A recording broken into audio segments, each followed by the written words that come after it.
Tokyo Gas Group has been supplying city gas for 130 years. The natural gas that city gas is made from is one of the most environmentally friendly fossil fuels. It is cooled to minus 162 degrees Celsius, so it can be transported to Japan in the form of liquefied natural gas, LNG. LNG is unloaded and stored in tanks at 4 terminals. The LNG is turned back into a gas and odorized to make city gas. This is delivered via pipelines to 11 million customers in the greater Tokyo area, providing the energy that keeps homes, offices, and society going. The Supply Control Center controls the production and supply of gas. In the event of an emergency, such as a gas leak or accident, Gaslight 24 is dispatched to the scene in response. When there's an earthquake, intelligent gas meters and seismometers, called SI sensors, automatically shut off the gas supply. The Supply Control Center ascertains the state of damage in 5 minutes and can also shut off gas supplies remotely.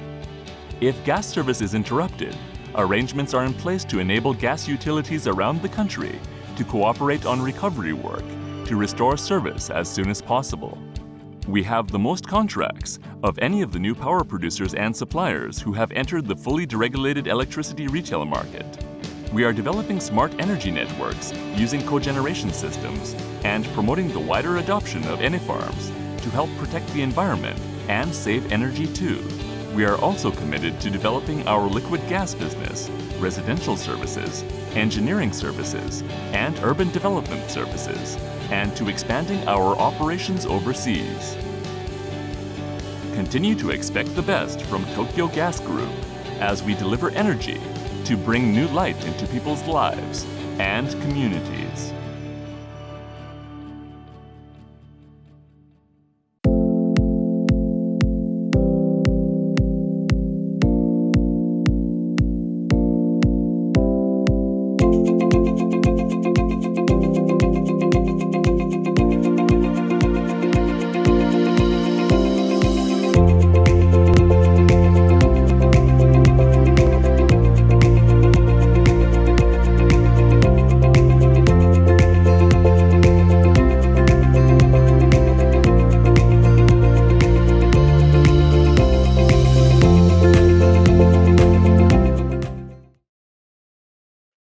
Thank you very much, Tanaka-san, and a very warm welcome, everybody, to Session 2 of Japan LNG Summit. My name is Richard Nelson. I'm a partner at King & Spalding, based in Singapore, specializing in LNG and natural gas projects. In this session, we're going to step back a little bit and look at the broader Asia-Pacific region. And in particular, we're going to look at the demand side of the equation and what that means for us as an industry in this part of the world. First of all, I'd like to extend a very warm welcome to our fantastic group of panelists who've been kind enough to join us today for this discussion. Firstly, Mr. John Russell, Chief Commercial Officer of First Gen Corporation in the Philippines, also a member of the Board of Directors of Energy Development Corporation. Mr. Nicholas Padgauskas, Chief Financial Officer, Summit Power International, part of the Summit group of companies in Bangladesh and internationally. Mr. Daniel Malo, Managing Director and Head of Natural Resources and Infrastructure, Asia Pacific at Societe Generale. Satomi Takshita, Project Director, LNG Information Team, R&A Department at JOGMEC, a very important part of the Japanese government and their outreach across Asia Pacific. And last but by no means least is Chigako Ishiguro, Senior Analyst E&R and International Business Unit at Osaka Gas. So we have a tremendous group and a cross-section of leading individuals straddling project development, strategy, policy, and financing. So I think we're very well placed for a wide-ranging and stimulating discussion. We're going to start by asking our panelists to introduce themselves and perhaps share a few slides on their companies, the projects that they're involved in, their strategies, and then we plan to move into a more open discussion on the state of play today in Asia Pacific for LNG. We'll look in a little bit of detail about the prospects for project development, new project development in the region. We'll look at how to perhaps stimulate more demand going forward, and some of the trends in LNG pricing and contracting, which we're starting to see play out as we move through 2021. So without further ado, I will pause there and hand over to John for the first presentation. Over to you, John. Thank you, Richard, and good afternoon to everyone. I'm John Russell from FirstGen Corporation, which is a leading player in the Philippine energy industry. We supply about 20% of the country's electricity demand from a diverse portfolio of clean and renewable power generation sources, which include approximately 2,000 megawatts of natural gas. Perhaps to give everyone a brief introduction into the Philippine electricity mix, over the past 30 years, we've been on a path of increasing coal use, which has risen from about 7% in 1990, which is shown in the inner pie chart, to 55% by 2019. But for the development of the indigenous Malampaya gas resource, it is safe to say that today coal would probably account for over 70% of the electricity generated. Now, the situation today is that the Malampaya resource appears to be declining more quickly than was previously expected. Today's production is around 400 million standard cubic feet per day, which is actually less than the demand of the existing gas-fired plants. And more importantly, that production may well halve in the next 2 years. Fortunately, when it is completed in 2022, FirstGen LNG's interim offshore LNG terminal will have a production capability of over 500 million standard cubic feet per day, which can supplement or even replace Malampaya output as necessary. We've chosen to partner on our interim terminal with Tokyo Gas of Japan on an 80-20 basis. And I should say that apart from being a wonderful partner, FirstGen benefits greatly from the fact that Tokyo Gas is one of the pioneers of the LNG industry with more than 50 years of experience in all aspects. The genius of our project, I think, is that it requires only the modification of our existing jetty rather than its demolition and replacement in order for it to be able to receive a floating storage and regasification unit, or FSRU for short, that will receive and store LNG, which it will regasify for use as needed. Since time is short and a picture speaks at least 1,000 words, I have a very short video that will show the essential elements of the project.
So, mindful of the fact that the energy landscape must change rapidly in the face of a climate crisis, we've designed a CapEx-light solution that can be deployed rapidly to ensure that by 2022, FirstGen will have the ability to introduce LNG into the Philippines to avert a gas supply crunch. As to the elephant in the room, we are also mindful that the discussion about peak oil originally began as a discussion about supply. It then morphed into a discussion on demand, and it has now morphed again into a discussion about investment. Coal has followed the same pattern, and one might ask, why should the pattern be any different for natural gas? Now, last week, the IEA published a landmark report setting out a roadmap for the global energy sector to achieve net zero by 2050. They say it's a formidable goal and a narrow path, requiring, quote, accelerated efforts to limit global warming to 1.5 degrees C relative to pre-industrial times. Now, the IEA is calling for a rapid shift away from the use of coal, oil, and gas, including the phasing out of all unabated coal and oil plants by 2040. And beyond projects already committed as of 2021, they believe that no new oil and gas fields and no new coal mines or mine extensions are required. And perhaps the report represents more of a call to action than an action plan, but whether one disagrees or agrees with its recommendations, there is no doubt that this will help to change the conversation, just as the conversation about coal changed. How will it impact new investment decisions in the energy sector and specifically in LNG and gas? Now, prior to its most recent report, the IEA had previously predicted, quote, a golden age of gas, and it was widely considered to be a bridge fuel that will allow the necessary transition to occur. If it is to be a bridge fuel, LNG must ensure that it is not a bridge to nowhere. As former US ambassador to the UN, Adlai Stevenson once said, quote, man is a strange animal. He generally cannot read the handwriting on the wall until his back is up against it. At the end of last week, the G7 confirmed that they believe, quote, very deeply in the importance and significance of the IEA report, but they recognize that natural gas may still be needed during the clean energy transition on a time-limited basis, and they will work to abate related emissions towards an overwhelmingly decarbonized power sector in the 2030s. In other words, more and more gas projects, even in developing countries, will need to demonstrate their contribution to a net zero pathway if they are to attract investment capital, financing, and even insurance. They will need to show that they're a bridge to somewhere. Now, in the Philippines, the DOE has published 2 scenarios for the next 20 years up to 2040, showing electricity demand increasing by 3.9 times in the reference scenario and 3.7 in the clean energy scenario. Obviously, in both scenarios, renewables increase substantially, but also noteworthy, in both scenarios, coal continues to grow 4 times in the reference scenario and 2 times in the clean energy scenario, with gas serving as a balancing item. Of course, this assumes that the Philippines will continue to have gas, and if plans to continue to develop more coal plants falter, then the role of gas may well become more important, not less. Now, for First Gen, everything we do is guided by our corporate vision, which is forging collaborative pathways for a decarbonized and regenerative future. Our view is, given the climate crisis we're operating in, the past goal of just operating sustainably is out of date. We need to aspire to clear a higher bar, to become regenerative. We do believe that LNG and natural gas have an important role to play in the energy transition. They must facilitate the decarbonization of the Philippines by providing an alternative to coal, and they must support the increased use of intermittent renewables. Thank you very much. Thank you very much, John. And I think that sets the scene perfectly in a way for this discussion. We will hopefully have some time to come back and consider the implications of the IEA report in due course once we're into the open discussion part. But I'd also like, I'm sure others also would like to join me in congratulating you and the team at First Gen for moving forward with the project and hopefully unlocking some of the potential for LNG in the Philippines as a new market. So that in itself is a fantastic achievement and one that I think we should recognize. Thank you. So, thank you. Okay, I'd like to next invite Nicholas Pagauskas of Summit International to share his thoughts on LNG demand growth And it's worth noting, actually, that Summit has been instrumental in unlocking LNG in a different market, that of Bangladesh, through the FSRU terminal there that Summit has developed successfully. So interested to hear more about that and other projects, along with your thoughts, Nicholas. Over to you. Great, thanks a lot, Richard, and also John. Congratulations on your project in the Philippines. That's quite an interesting presentation and great achievement. I wanted to take a few minutes to give an introduction to Summit Power International. I'm the Chief Financial Officer at Summit Power. Discuss the focus that we have in Bangladesh and South Asia, and a bit of an overview of our LNG project in Bangladesh, and share some perspectives on the markets that we're focusing on in South Asia. So if this is an overview of Summit Group. Summit Power International is part of Summit Group, which is a leading infrastructure-focused conglomerate in Bangladesh, and one of the largest conglomerates actually in Bangladesh.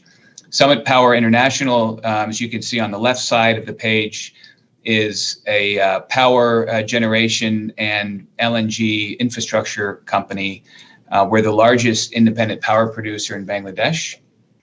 We've been operating for almost 25 years and co-sponsored the first private power project in the country.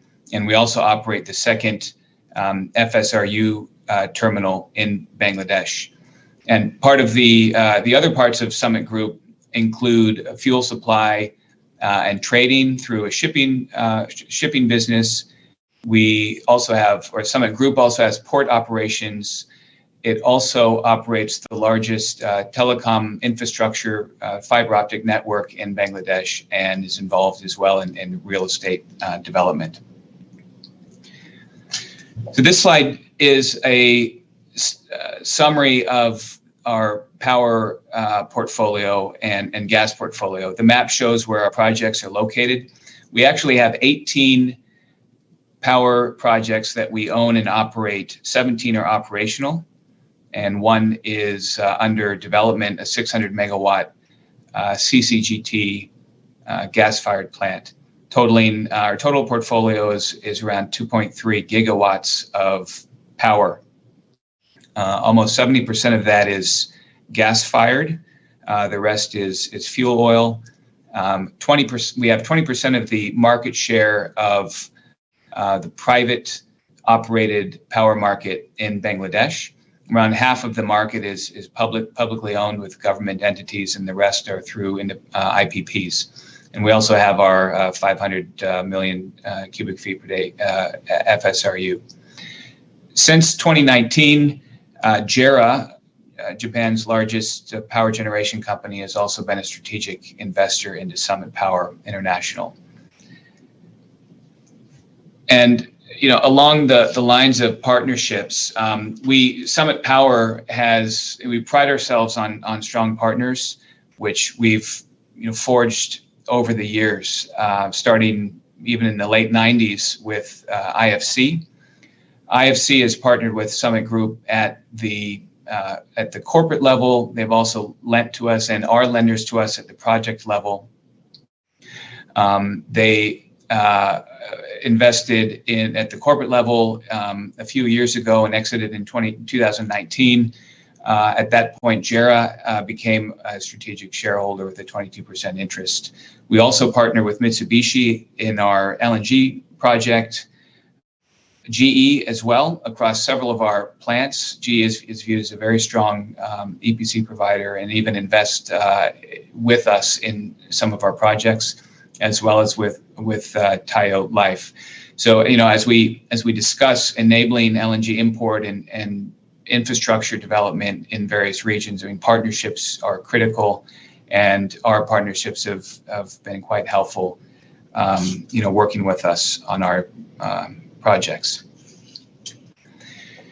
This slide is an overview of our LNG FSRU terminal in Bangladesh. So we operate one of two FSRUs in Bangladesh. They're located in the southern part of the country, where there's a bit of a deeper draft that allows for LNG terminals to come into the country.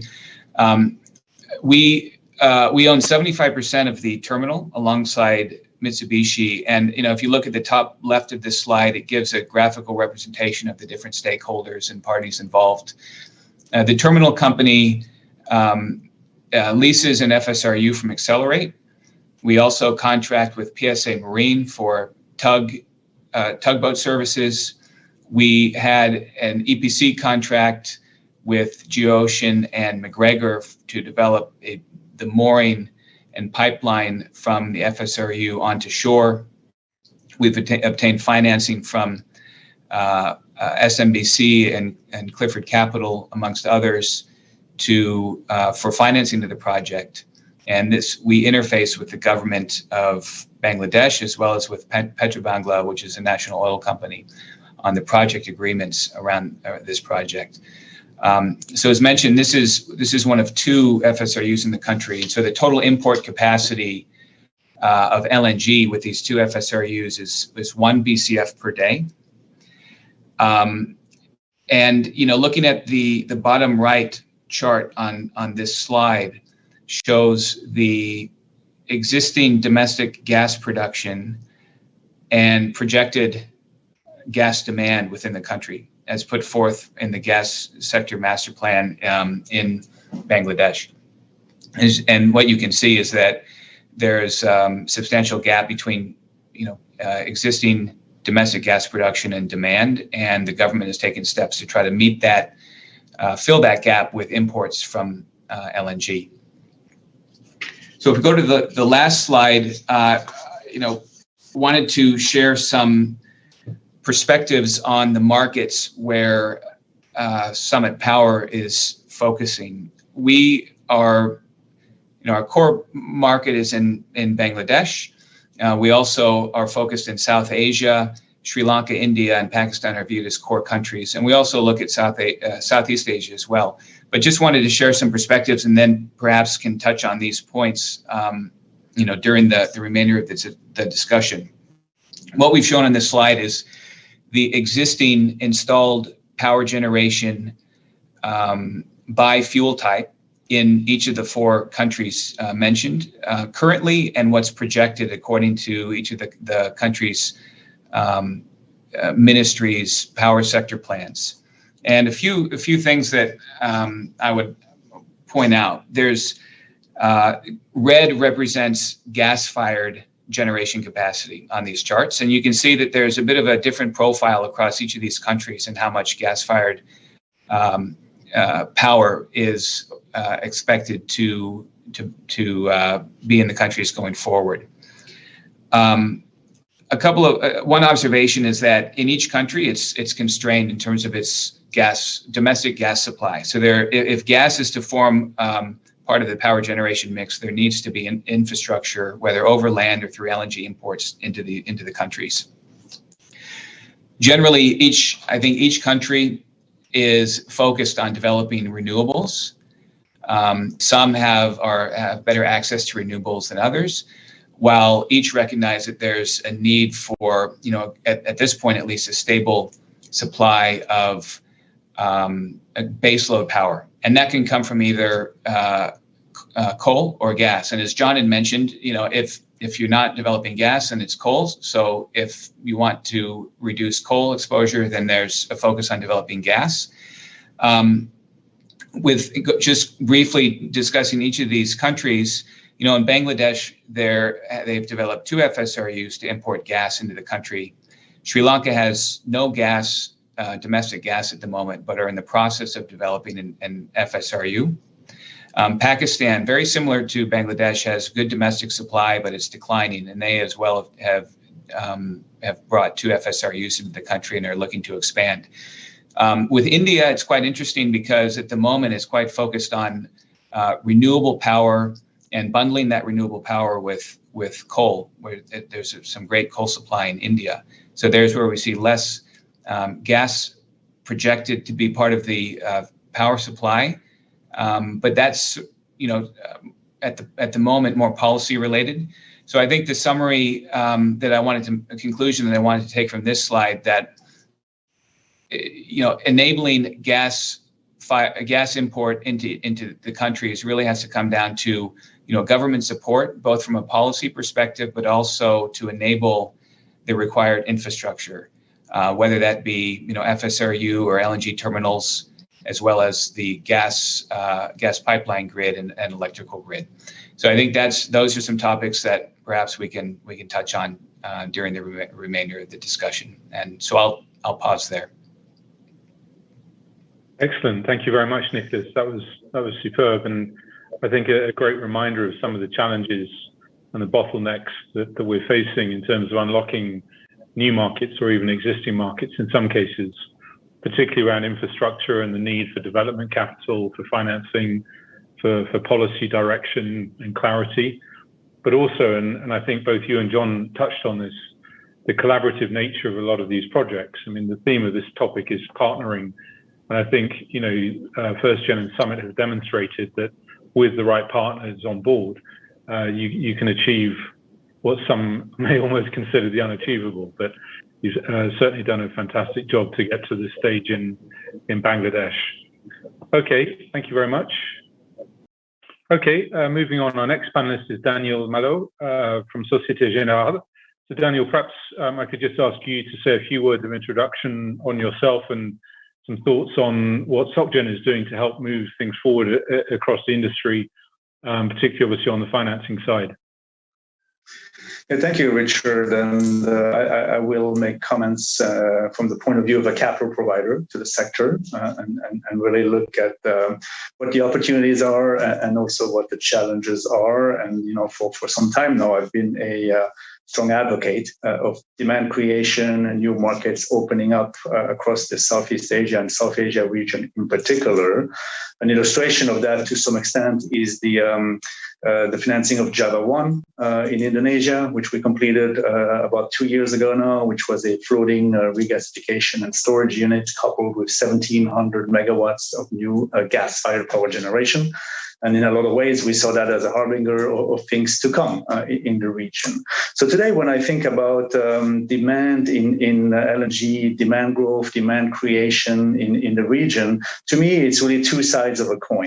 On the one hand, a lot of positives. The fundamentals are conducive. This is a region of the world that's still growing. If we look back, even in those turbulent COVID times that we're all going through, last year, Vietnam actually grew, one of the few countries in the world that had positive GDP growth and energy demand growth. We'll see demand recover quickly, maybe more quickly in this part of the world than in other parts of the world. So the fundamentals are still there. There's still unmet demand for energy. We're still in a part of the world that will resume economic growth, and growth for energy will outstrip economic growth. Also, the affordability gap for gas has shrunk. For a long time, gas was viewed as unaffordable. For this part of the world, I think that narrative has changed, and the affordability gap of gas has shrunk significantly. And then thirdly, I think coal is not out, and the discussion has moved from just economics, from just levelized cost of energy. It has moved towards an asset class that's virtually unfinanceable today, and that is socially unacceptable. So I think those are all the positives that I see for the asset class in the region. The other side to the coin, however, is maybe a bit more nuanced. And I want to go back to John's comment. John said, deploy rapidly. I think that's essential now. The ability to deploy rapidly is essential. The one thing that is plaguing a little bit this part of the world is the very extended development timelines. It takes a long time to get a major infrastructure project of this nature permitted, government approved, financed, built, and brought to operation. And as much as I mentioned Vietnam, for example, as a country that would be conducive, there's a number of projects in Vietnam on the drawing board none of them have really achieved final investment decision yet. So we're still a number of years out. So I think the ability to deploy rapidly will be critical. There needs to be a desire to shorten development timelines, to accelerate the permitting process in order to make this happen. And then secondly, increasingly, the flows of capital will increasingly be shaped by ESG considerations. And again, this is a shifting landscape. We need to be mindful of that. And maybe one area that the industry will have to think real hard about is carbon capture and sequestration solutions to accompany the role of gas into that transition fuel that John described. So I'll leave it at that, and we can expand during the discussion. Thank you, Richard. Oh, thank you, Daniel. That was very, very thought-provoking and a very timely reality check on the state of play. I mean, I think many of us can agree that across the board, with notable exceptions, including those we've already heard about today, projects are taking a very long time through gestation into development and certainly into operation. So it'd be, I think, useful for us as a group just to step back and look at some of the reasons for the long duration and the delays that we are seeing, and the reasons behind those. So thank you again. Okay, I'm very pleased to welcome our next speaker, Satomi-san from JOGMEC, to share her thoughts and those of JOGMEC on the carbon neutral initiative. I'm fascinated to hear a bit more about that.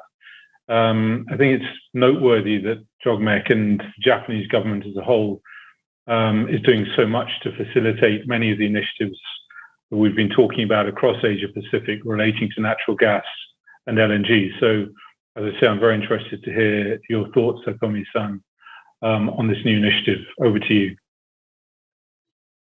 Thank you for your kind introduction, Richard. I'm very honored to participate in this session with the excellent members. Today, I'd like to introduce very briefly our recently announced JOGMEC Carbon Neutral Initiative. So in case you don't know about JOGMEC, so we are a governmental organization, and our mission is to secure stable supply of natural resources and energy. So as you can see, we have many areas of business, including oil and gas, metals, coal, geothermal, oil stockpiling, and environmental treatment control of mine pollution. This picture shows our JOGMEC Carbon Neutral Initiative, which we announced last month. I will not go into the details, but just let me introduce it briefly. So in this initiative, we have 3 pillars. It actually circles as the picture shows. Our priority is energy security. In this context, we continuously strengthen natural resources development. However, what is different from the previous situations, decarbonization effort will be required when developing oil and gas projects. So we are currently in discussion with the government and private sector about what kind of assistance or measures the industry needs. So the second is strengthening effort for decarbonized fuels such as hydrogen and ammonia, and technologies such as CCS. So thirdly, we will contribute to the foundation of a carbon neutral society through active participation in institutional studies such as carbon pricing, credit systems, as well as CO2 reduction evaluation methods and certification framework. So this slide shows the action plan that makes up our initiative. One of the sections, and I will explain the second one, which is related to LNG. It is our statement that we will continue to enhance our LNG business. So because we believe that LNG will remain an important energy resource as it is lower CO2 emissions compared to the other fossil fuels, and stable and affordable. And LNG will support the energy transition for the power generation by backing up the renewable energy. At the same time, it can be the main source of hydrogen and ammonia for the future of net zero by 2050. Specifically, we have been focusing on the upstream projects so far. However, we currently provide the financial support for the regas terminals projects overseas. So this is because when we consider how to secure a stable supply of LNG in Japan, we cannot achieve energy security alone. So we need to work together across Asia and integrate with each other. So this is my last slide. Please allow me to make a small announcement. We have been providing fundamental information on natural gas and LNG to contribute to the information transparency and market liquidity of the energy industry. So I'd like to let you know that we have newly started the publication on the spot energy prices for delivery to Japan from this month. As you might know, METI had been publishing the spot energy prices as a statistic. However, they stopped its statistical survey last March. So we believe that this survey was still essential and necessary as spot trading and price volatility increase. So thankfully, we were able to get the cooperation of the utilities companies, and we now publish the monthly average prices of spot energy for delivery to Japan. So I'm grateful if you could check it out on our website when you have time. So this concludes my presentation. Thank you for your attention.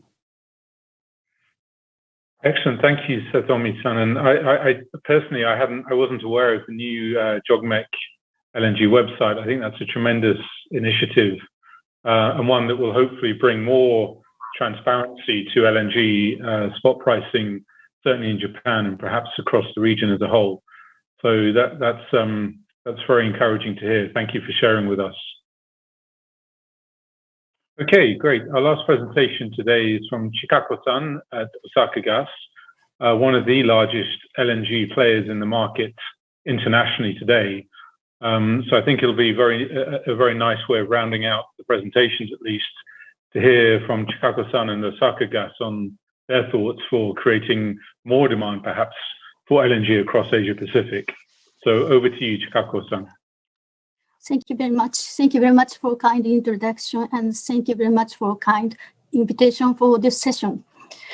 My name is Chikako Ishiguro of Osaka Gas, and I would like to have a brief comment on the session topics. The Asian LNG demand have already started to recover from the temporary decline caused by the COVID-19 from the beginning of 2021.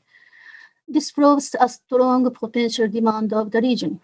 However, in the reality, there are many challenges on its consistent LNG demand growth and some delayed new import projects to resume in time. The first point is a volume issue. In LNG businesses, stable offtake is essential, and LNG contracts have a strict take-or-pay clause in general, setting the annual or monthly fixed amount. But emerging countries have diverse LNG consumption trend and problems in terms of volume stability, such as small demand, a large seasonal gap, development stagnation or depletion of the domestic natural gas resources, and high price sensitivity. Power shortage is an urgent issue for each government, but it is a power shortage, not a gas. The second point is our pricing issue. Unlike Europe and US, natural gas is not a commodity in Asia, which makes it necessary to set the price by contract for purchasing LNG. In emerging countries, the reasons for introducing LNG and the underlying energy mix are diverse. The situations of competing fuels and the subsidies vary from country to country. And renewable could be a competing fuel in the future, in which case it will become more difficult to determine which energy prices should be used as an index for LNG. And it is very difficult to create a new demand if the price is linked to oil with a steep slope. Henry Hub linked price might be easier to introduce, but problem is additional cost on Henry Hub gas price. The third point is infrastructure. The use of FSRUs has significantly improved the situation in energy-starved emerging countries, and the LNG to power project will contribute solving the issues of power shortage. But private debt projects are expected to be more difficult than security-focused government projects to set up. The infrastructure development is time-consuming and costly that requires strong policy initiatives. Even Japan has spent more than 50 years developing its LNG-related infrastructure, and we're still working on it. Fourth point is financing two new supply projects. In Japan, new LNG supply project used to be financed by a combination of Japanese buyers of debt guarantee and loans from Japanese banks. But this type of Japan-led project financing model would be difficult for emerging countries to set up. On the other hand, market liberalization and the shift to green policies has been making it difficult to have a long-term prospect, and the situation has created the tendency of LNG contract period becoming shorter and raised the bar for launching a new LNG project. Under such circumstances, US LNG projects are considered relatively easier to launch because of the tolling model, which doesn't require to secure LNG destinations or fixed volumes. For projects where their first long-term contracts have been expired and facilities are still remain available, may be possible to set up financing schemes with relatively high degrees of freedom. Thus allows for flexible amount of offtake or new pricing. Future demand is increasingly uncertain, so the flexibility in offtake volume and the flexible pricing scheme become more important factor than before. But because of the rigidity of the domestic market structure, Asian market flexibility have to heavily rely on the outside of our market. When supply crisis occurred in Asia, European market overcome the situation thanks to the Europe's sufficient natural gas market capacity and liquidity. As Europe continued pursuing its path toward a greener future, the position of natural gas will shift in their energy policies, which is likely to affect Asian LNG market. In the meantime, US LNG is expected to provide greater flexibility to the market, but it's not the solution because it just cannot take a significant volume risk caused by the Asian market rigidity. Asian market need to gain flexibility themselves by building infrastructure, implementing market system reform, and find new pricing scheme which allow financing new supply sources. And it will become increasingly important for Asian countries to cooperate in those time-consuming and costly tasks in order to achieve their continued sound development and energy security. Thank you very much. Great, thank you, Chikako-san. And I hope we will have some time at the end of our discussion just to come back to some of the points you were making about contracting and also pricing. We must not forget how imperative it is for natural gas and LNG to remain competitive, whether it's against coal or going forward against renewables. So, as I say, hopefully we'll have some time to discuss that. Thank you. Well, we do have some time left for discussion with the panelists, and we've received several questions in advance, which I will try and deal with as we move through things. But overall, it seems to me that we're at an incredibly sort of delicate stage in the proceedings. You know, the direction of travel overall seems to be clearly now towards a decarbonised future. The question, to me at least, is more the time frame to achieve that, rather than whether it will be achieved in the end. You know, we hear, and John, you referenced this in your presentation, we've heard clearly from the likes of the IEA about the goal of a net zero by 2050, and how they see that being achieved, and the not inconsiderable challenges required to get us to that point. But perhaps I could just start by sort of asking you, and perhaps Nicholas, as you're sort of on the front line of developing new LNG projects, what would you say to those people who look at this in the whole, and look at what the IEA is saying, and look at what many national governments are starting to say about decarbonisation and bringing forward some of these emission targets? What would you say to those people who say, are we too late? Have we already missed the boat? Although a few years ago the IEA was talking about a golden age of LNG, it seems to have been a very brief one. And I'm not sure whether we really ever saw a true golden age at all. But I'd just be fascinated to hear, as I say, perhaps from you and Nicholas to begin with, what you think the prospects are, and perhaps also what LNG and natural gas needs to do to remain relevant and part of the solution and part of the energy transition going forward, rather than becoming obsolete. Thanks for the question, Richard. I think probably you can see from the presentations that it all depends on local circumstances. So the conditions in the Philippines are very different than the conditions in Bangladesh or elsewhere. Speaking in a Philippine setting, I mean, we're an island nation that is literally not connected to anybody else. So we have to be self-sufficient. We have to make decisions that are going to keep the lights on in Manila and the rest of the country for the foreseeable future.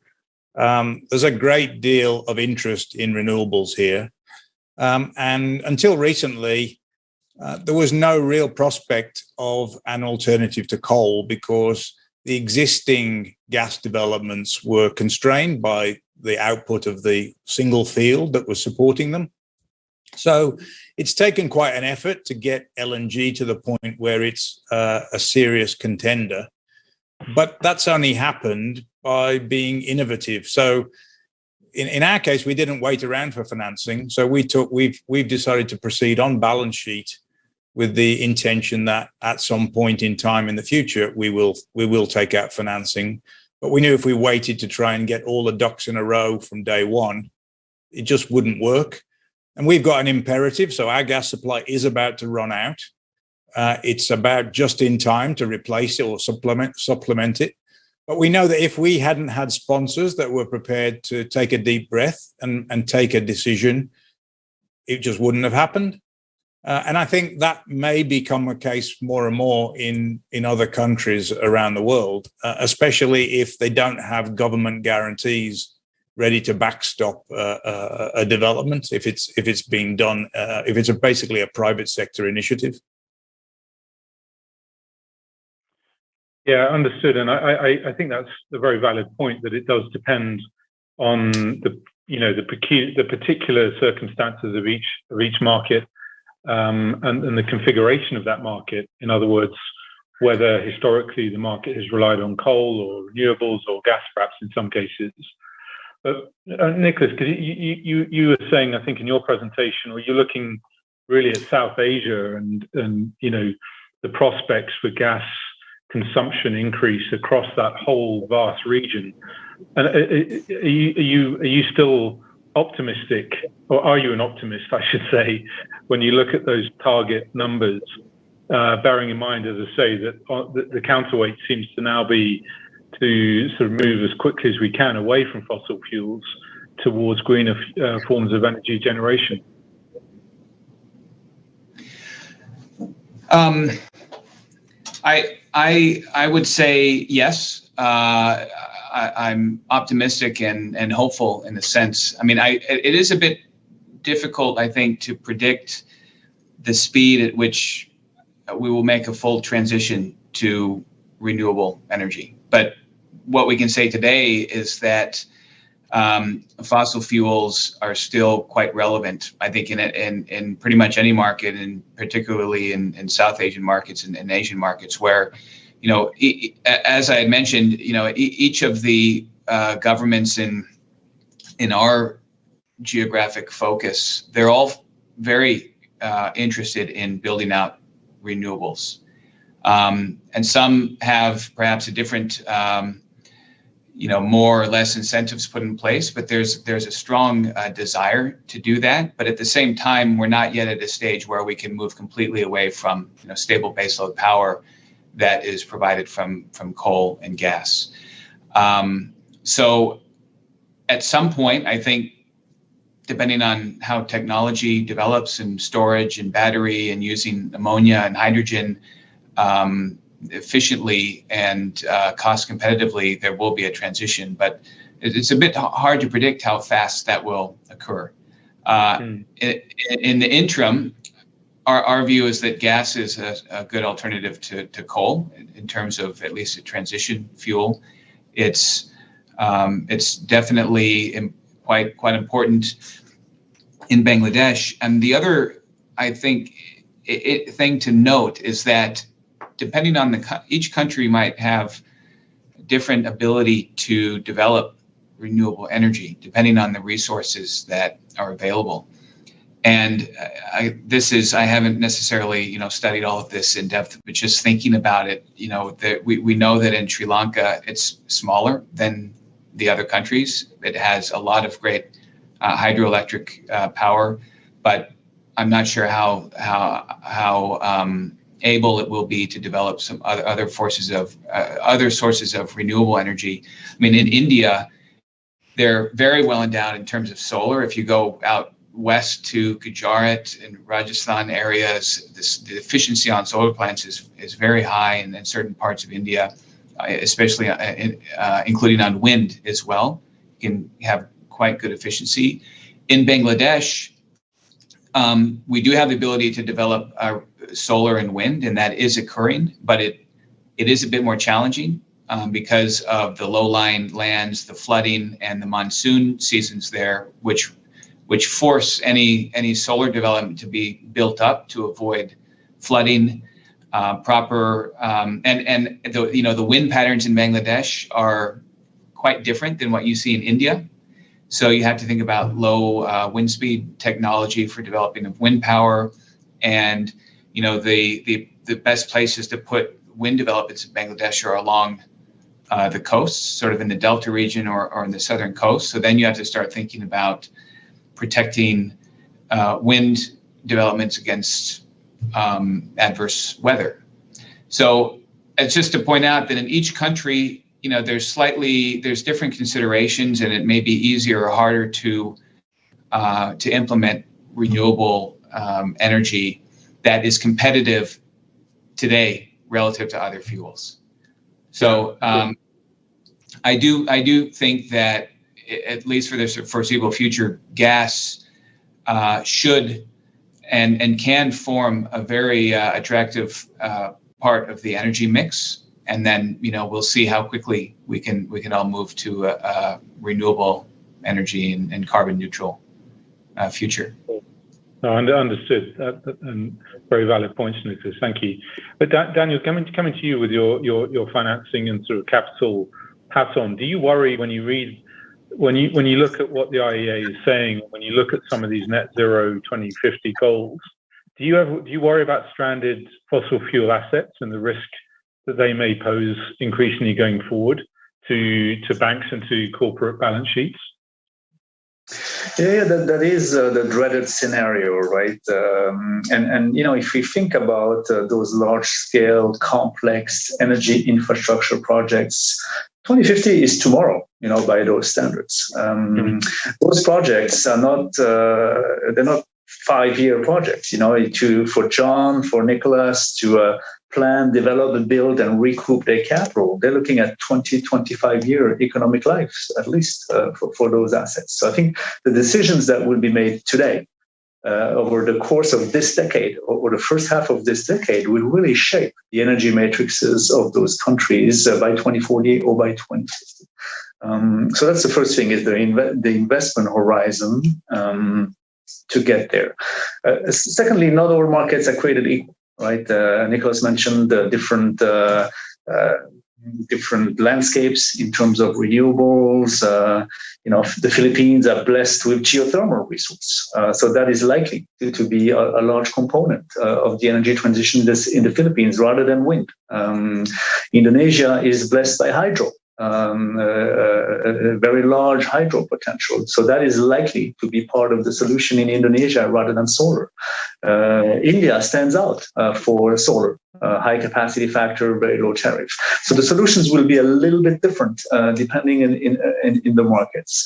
And then thirdly, those markets operate differently. Vietnam is a planned economy today. So you have to be part of the master plan of the government to make things happen. Other markets are deregulated. Indonesia or Vietnam, you have a single off-taker. The electricity system is a monopoly by PLN and by EVN. So there's only one road you can travel to make a project happen. The Philippines, on the contrary, is a deregulated market with a merchant market. So there's maybe different ways to do it. So I think, to me, you have to reconcile the investment horizon. You have to reconcile the competitive nature of the project. And then you have also to bear in mind that every country will be different, but what all the countries will probably share is they will need to have a diversified energy matrix. It's not going to be one energy source for any country. I think you will need different energy sources that complement each other. It will be solar or wind in some, complemented by gas. It will be geothermal or hydro in others, complemented by gas. But in every market in the world, you do need some diversification in your energy matrix. And from that point of view, I do think that gas will be a component of the solution. It will be a bigger component in some markets than in others, but it will be a component of the solution across the region. Sure, and it's good to get a sort of a positive take on the situation. I've personally have always seen gas and renewables as becoming increasingly complementary. But I have to admit, reading the report gave me sort of a bit more food for thought as to whether that's the case and for how much longer.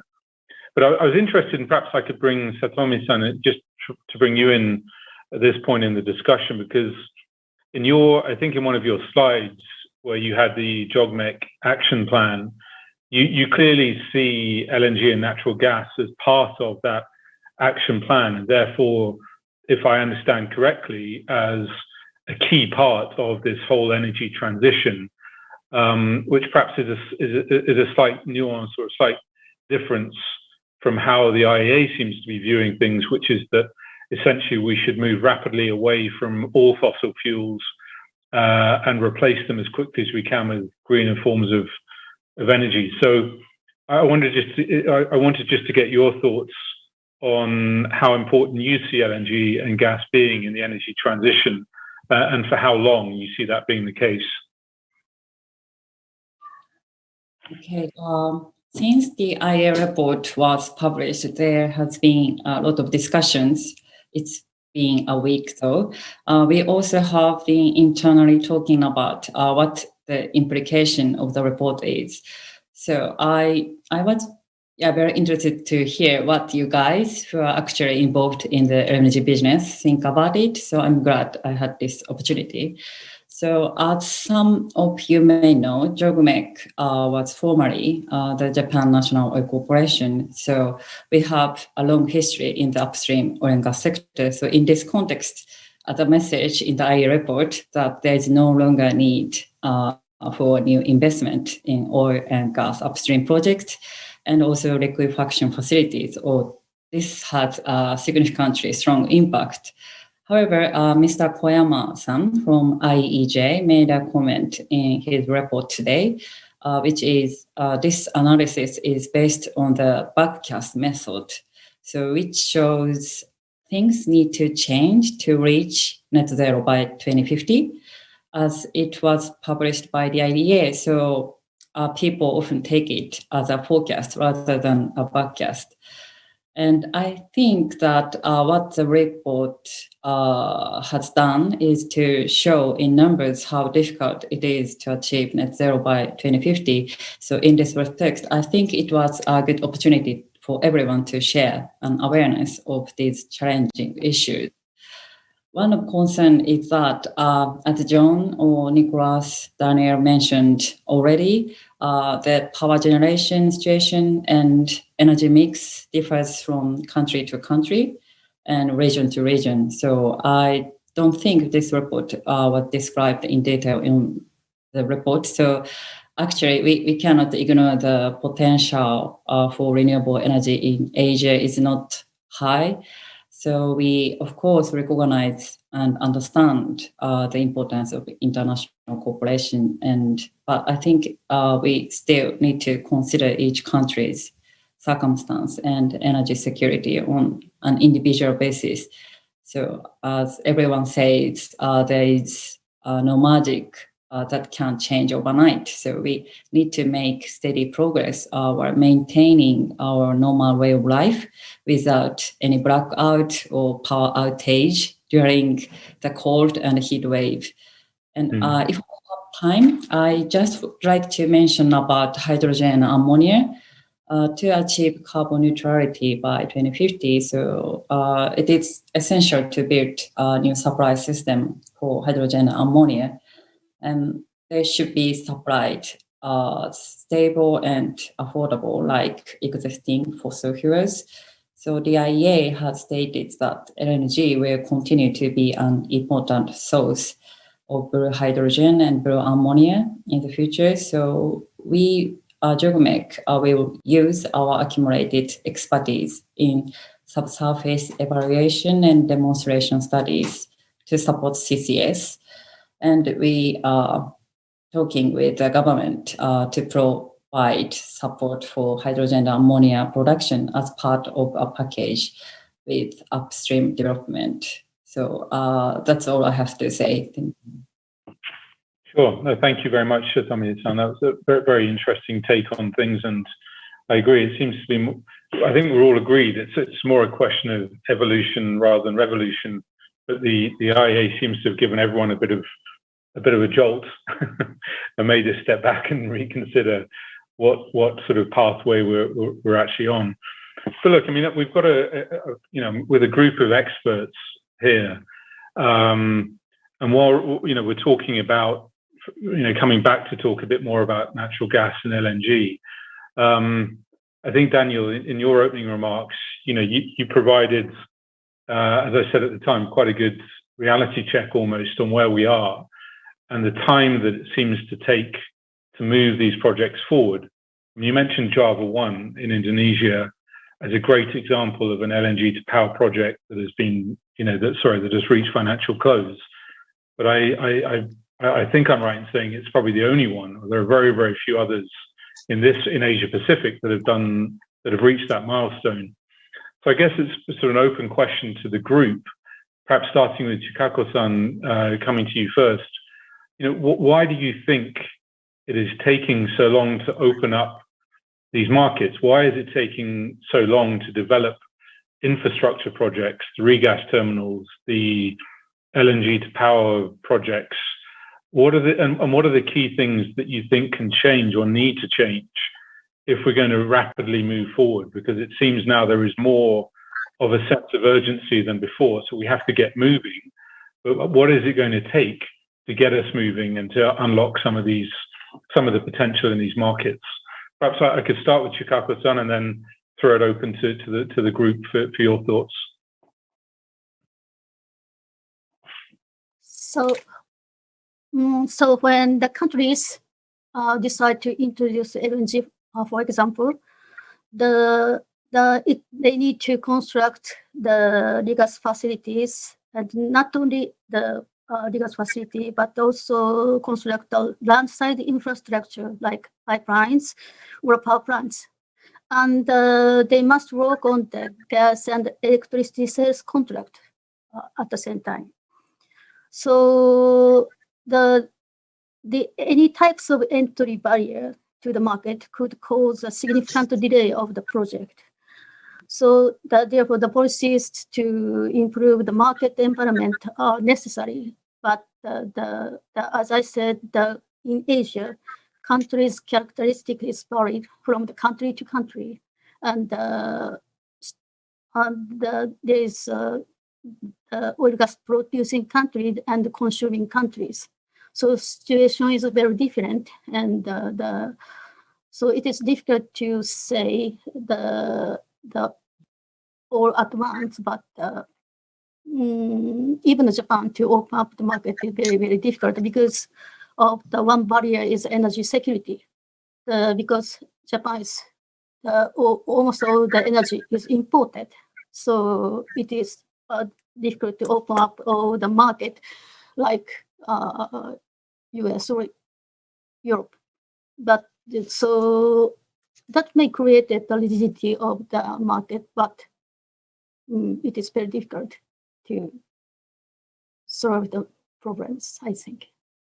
Yeah, it's certainly difficult. What do others think? I mean, why is it proving so difficult and time consuming to move these projects through the development cycle? For me? Well, I think, Richard, policy making matters, right? And if we look at some countries in the region that have been able to really shape their energy policy, it has been driven by policy at times, you know. And if we look at what Taiwan has been able to achieve, for example, to phase out coal, to downplay nuclear, and to shift towards renewable, the impetus of all this has been policy making. A clear, stable, transparent energy policy. And as a result, the capital has flowed from all over the world. So policymaking matters. Secondly, in a number of those countries, the utility is really an arm of the government.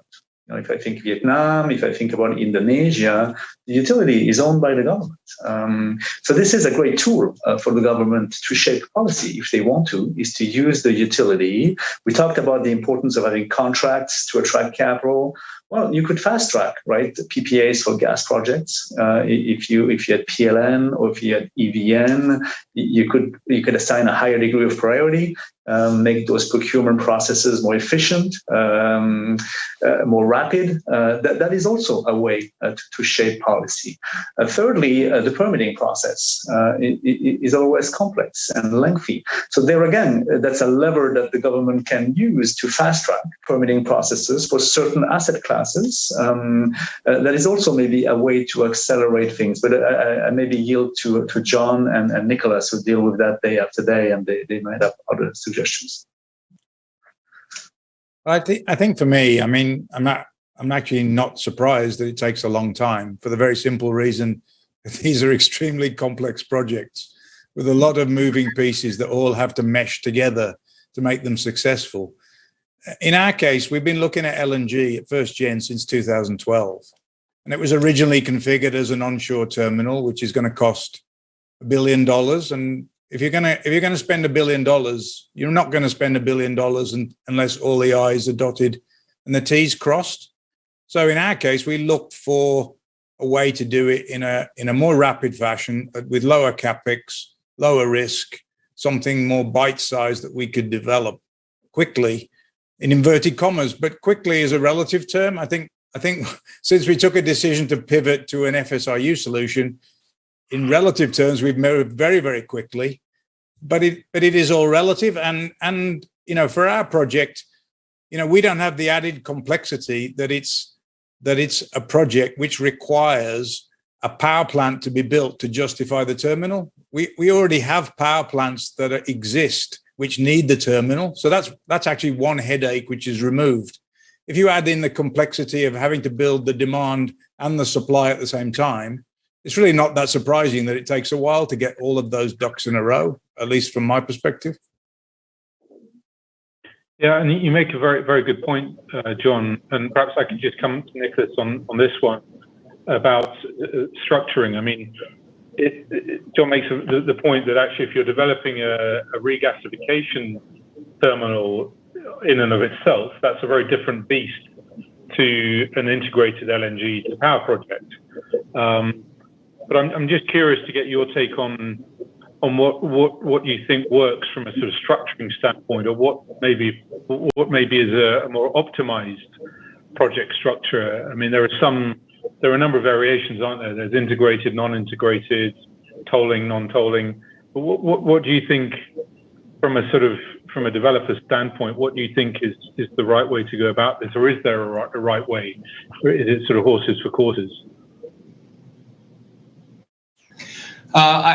I'm not sure necessarily there's a right way. I mean, certainly, as you integrate a project, you might remove certain efficiencies, removing interfaces, which may cause inefficiencies. But there's also benefits, I think, to having disaggregated projects and involving different stakeholders along the value chain who have a better expertise in one area or the other. And so I think it depends a bit on where you are. Also depends on how to enable and get some of these projects off the ground. Depends on which country you're in, because I think as soon as we move away from a fully open and free market, right? If you had a fully open and free market, then things can move relatively quickly. As soon as you start moving into more managed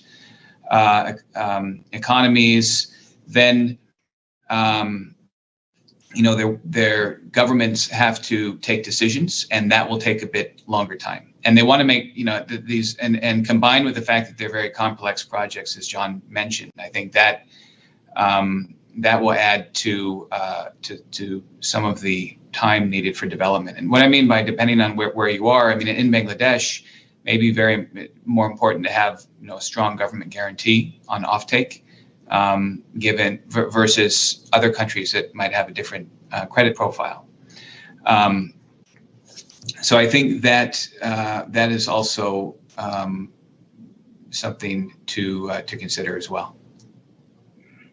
Yeah, no question. I mean, you have all talked in different ways about the crucial role that host governments play, whether it's policy, whether it's offtake guarantees, or all of the above. So fully appreciate that's a key part of the whole equation. We're a little bit short on time, so I wanted just to move to the last part of our discussion on contracting and pricing. I don't know, maybe I could start with you, Daniel, whether you think in the current climate, and having lived through the last 18 months of pandemonium in the markets with COVID and everything, are we seeing a real change in the way that LNG is purchased and sold? In other words, are we seeing a fundamental change in the way that contracting works and LNG pricing works, or do you think we're likely to still see the same fundamental mechanisms, long-term take-or-pay based contracting for the foreseeable future? Yeah, it's a good question, Richard. And unfortunately, we have not seen a lot of financial investment decisions being made on the upstream side. I was hoping that by now we would be working feverishly at a couple of projects in Papua New Guinea, another energy liquefaction project in Indonesia. We were all expecting this to happen in 2020, 2021. We would see significant capital raises in the sector. That hasn't happened, has been delayed. So in a way, the theory has not been proven out. However, I think if I take the renewable energy market as a proxy, in that asset class, we do see projects get financed at times that are not fully contracted.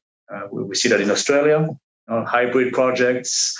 Maybe you have a 300 megawatt project, you have a PPA for 200 megawatt, 100 megawatt is merchant. And those things do get financed in some way, shape or form. So I think that there is possibly a way to translate that back into the LNG sector. But a few things will matter. Size is your enemy. right? The bigger you are, if you want to raise a few $100 million on a hybrid profile with not a full contract, that might be manageable. If you need to raise a few billion, it becomes a lot more challenging. So size is a little bit your enemy. So having more nimble solutions, medium size with intermediate profiles, not fully contracted, that could be done. But it's a lot more difficult if you're talking billions or tens of billions of dollars. Secondly, more than ever, how cost competitive you are matters if you're not fully contracted. So you need to look real hard at who are you displacing, if anybody, how are you competing versus other energy sources, and you really need to make that case that you're very cost competitive in a merchant market. So to me, if you can address those two things, have a real competitive edge, and have a relatively nimble project that is manageable in size in terms of the amounts of capital you can raise, then I think there is conceptually a way to do that. But those two elements are critical in my mind. Yeah, no, great points, Daniel. I couldn't agree more. And I'd just briefly like to ask, I'd be fascinated to hear, Chikako, your thoughts. I mean, as Osaka Gas is one of the largest players in the market today, are you seeing any really fundamental changes in the way that LNG is traded or priced versus, say, 18, 24 months ago? Or is it still much the same? Thank you. So I think that the big change is the created the commercial or the hub price in the LNG. But the difficulty is this is very different from the domestic market situation. So we don't have the gas price in the domestic market, and the same, or it is the same all over the Asian market. But the hub price is very, very different one, and it's going shooting up, shooting down. So many people think that, okay, the price is lower, we will take it, and higher the company who has an obligation to supply will be a victim. So that is a huge change. But to stimulate the new LNG demand, I think it is necessary to identify the suitable LNG price indexes for the emerging economies. But however, the characteristics vary in terms of economic conditions, energy mix, and I think it is very difficult to seek the common index of all over the Asia. And also the question whether such a new indices are feasible within the economics of the suppliers and can be incorporated at the basis of financing schemes for the new supply sources. And I think linked to the electric prices is one option, but there is a problem such as government setting price, subsidies, and the lack of tariff menu like a peak or off-peak. That is a challenge for all the pricing to the Asia. Yeah, thank you. And I remember in your slides, you questioned whether Henry Hub or a gas-based index is perhaps the longer-term solution. I guess it doesn't have to be Henry Hub. It could be TTF, NBP, and/or Henry Hub, right? But I would be very interested to see how much contracting is done on Henry Hub into Asia going forward. Look, I think we could probably spend hours going through these topics. Unfortunately, we don't have hours left, so I'm going to have to draw the discussion to a close. But I'd like to extend sincere thanks to all the panelists for their time and for sharing their thoughts on a number of different areas, a number of different aspects of the industry going forward. And I for one, still feel quite positive in terms of the role that LNG has to play and natural gas has to play in the transition. But I think, as we've all recognized, it depends very much on the market you're talking about, and it depends very much on the extent to which governments and individual governments are prepared to work towards a longer-term green energy goal.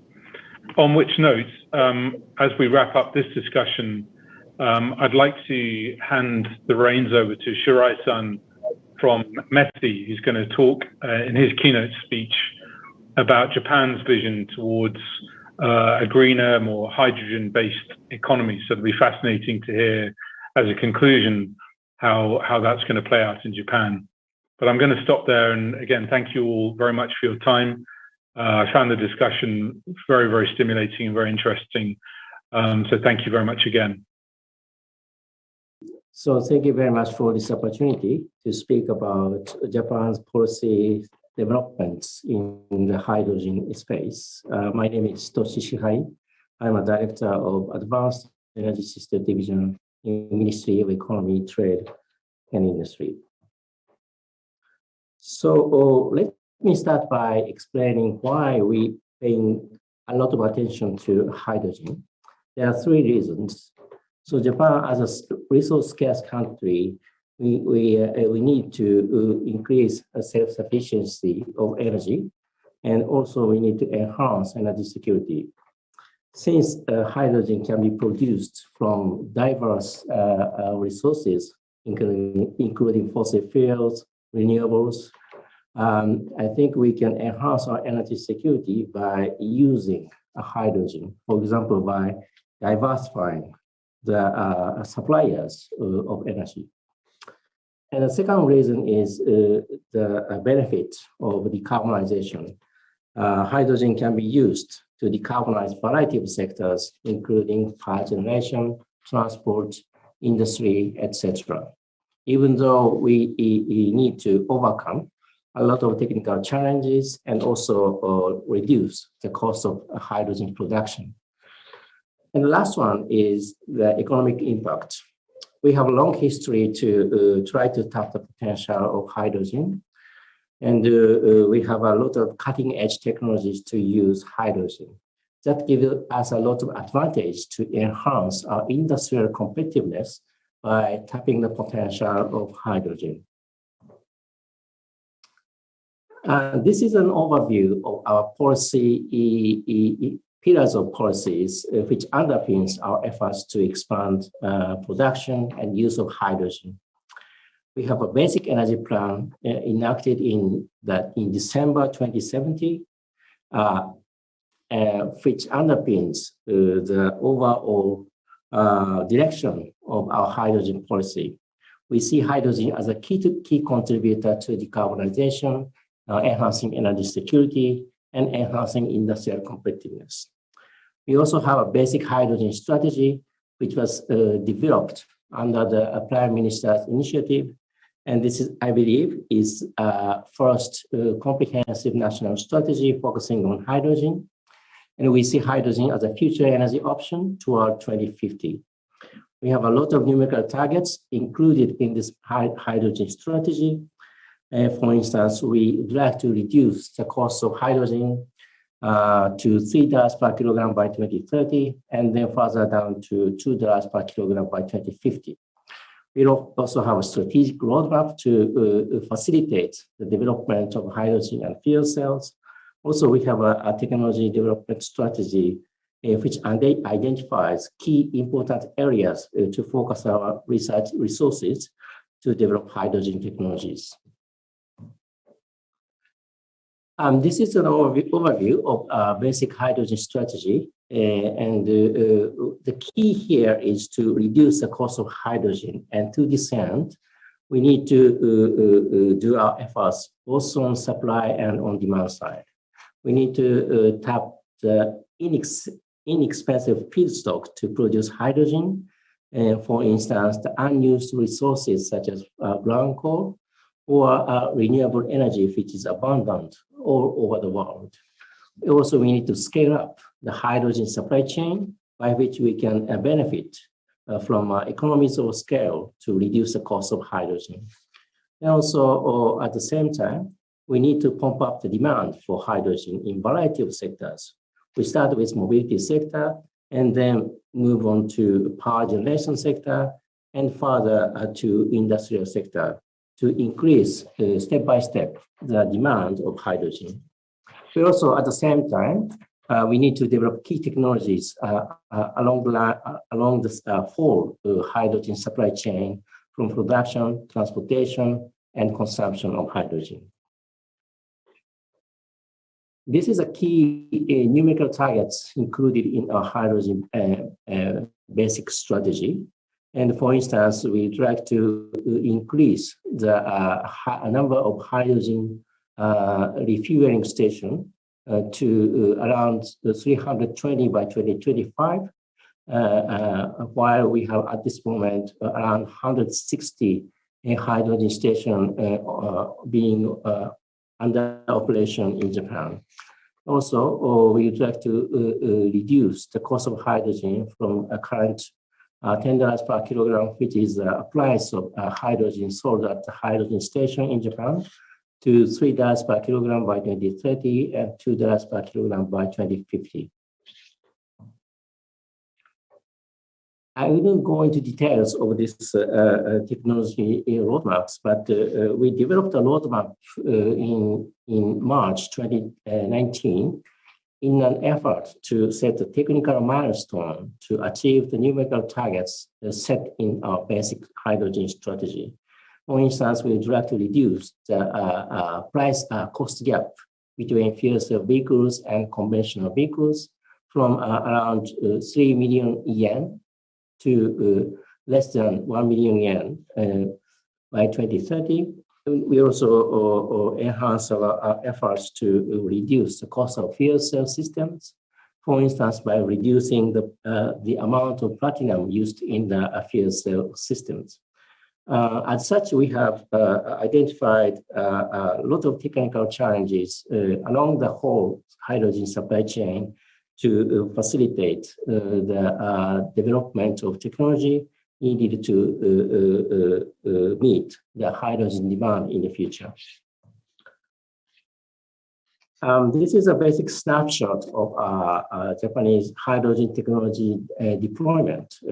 For instance, we have around 160 hydrogen refueling stations in Japan, and part of it is used to refuel hydrogen buses.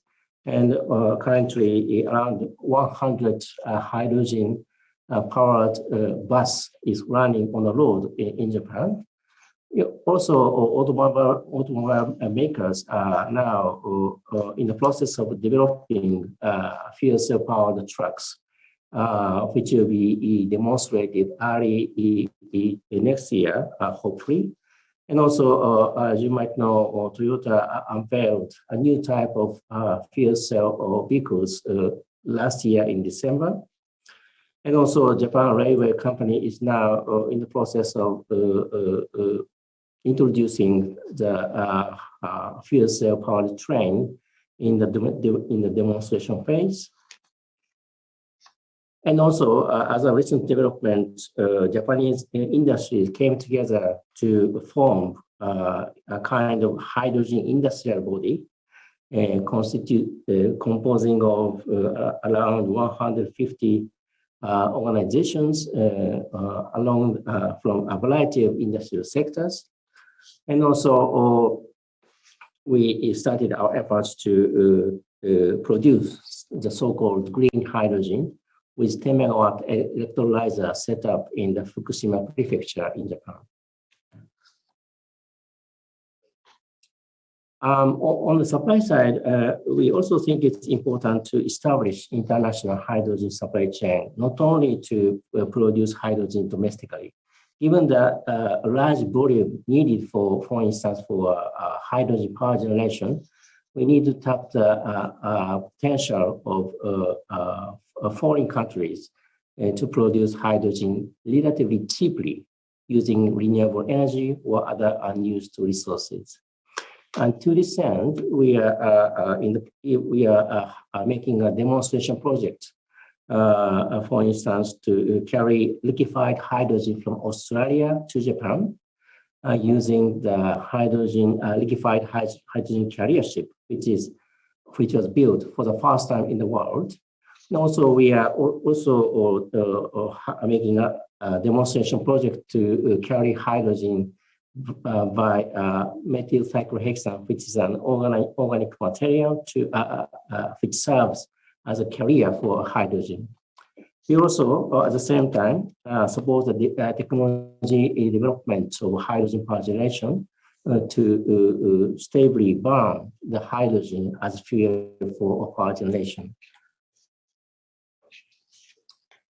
This is a project overview of our green hydrogen project. We installed a 10 megawatt electrolyzer together with 20 megawatt solar power generation, which started operation in Fukushima Prefecture, and the produced hydrogen is now being used for a stationary fuel cell set up in the region, or set up in the public institutions. This is a picture of the liquefied hydrogen carrier ship, which was launched December 2019. And we expect a first shipment of liquefied hydrogen coming to Japan from Australia, hopefully in this autumn. And as I said, this is an overview of the Japan Hydrogen Association, which was formed to accelerate the deployment of hydrogen, which has around 150 organizations from a variety of industries, including automobile sector, energy suppliers, energy developers, and consumers, and manufacturers of consumer goods, etc. Also, it includes financial institutions, major financial institutions in Japan. This organization started the operation to accelerate the deployment of hydrogen technology in Japan. And lastly, I'd like to tap on our international efforts. We started our efforts to promote the deployment of hydrogen globally by hosting a hydrogen energy ministerial meeting, which was first held in 2018. And last year, also, we held this event on online basis under the COVID-19 situation, in which over 20 representatives from a variety of countries, regions, and organizations attended with around 2,800 registrations gathered from all over the world. And this year also, we plan to have this hydrogen energy ministerial meeting in October 8th, hopefully in person, but it totally depends on the COVID-19 situation. It might be on online basis. So we are promoting the collective efforts to deploy hydrogen globally, and recently many countries started also their efforts to tap the potential on hydrogen. Over 10 countries around the world formulated some kind of hydrogen policy and started their efforts to deploy hydrogen technologies such as fuel cell vehicles, or started the project on the green hydrogen production. IEA also provided analysis to how the decarbonized energy trajectory includes hydrogen as one of the essential elements of the energy mix. Based on their analysis, hydrogen production will be increased by 7 times toward 2070, and most of it is used by a variety of sectors, including power generation sectors, transportation sectors, and industry sectors.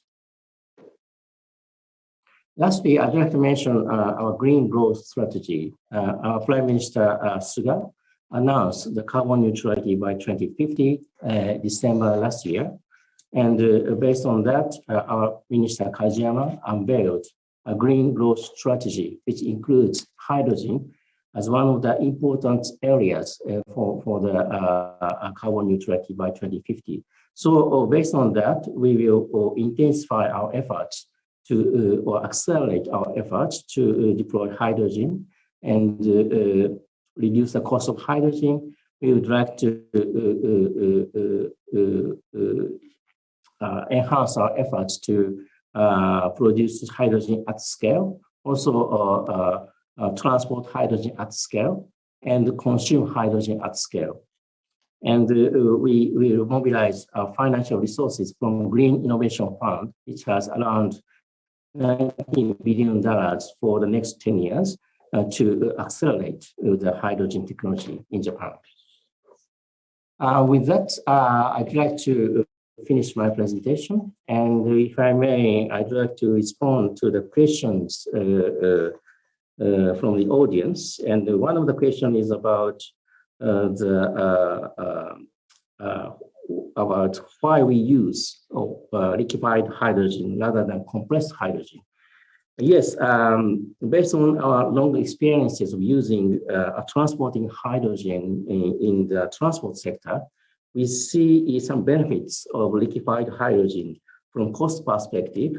Especially, we carry the hydrogen from long distance, from overseas. That's why we pay attention to liquefied hydrogen. Also, there's a question on the regulatory requirements on the hydrogen in Japan. Yes, we have a special regulation dedicated for the use of high pressure gas, which includes hydrogen also. So based on that regulation, we need to comply with that regulation to use hydrogen safely. So with that, I'd like to close my session. And the next Japan Energy and Gas Summit will be back in February 2022. So once again, thank you very much for your kind listening.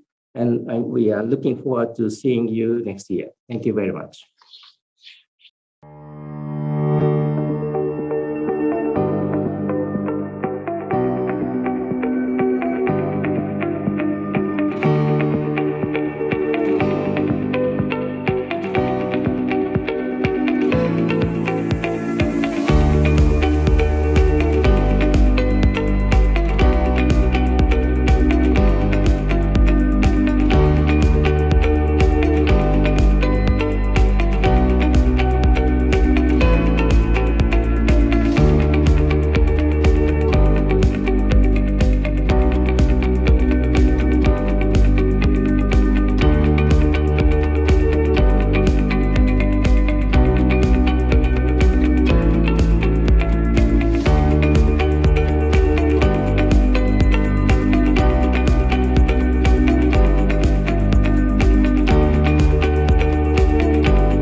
Tokyo Gas Group has been supplying city gas for 130 years.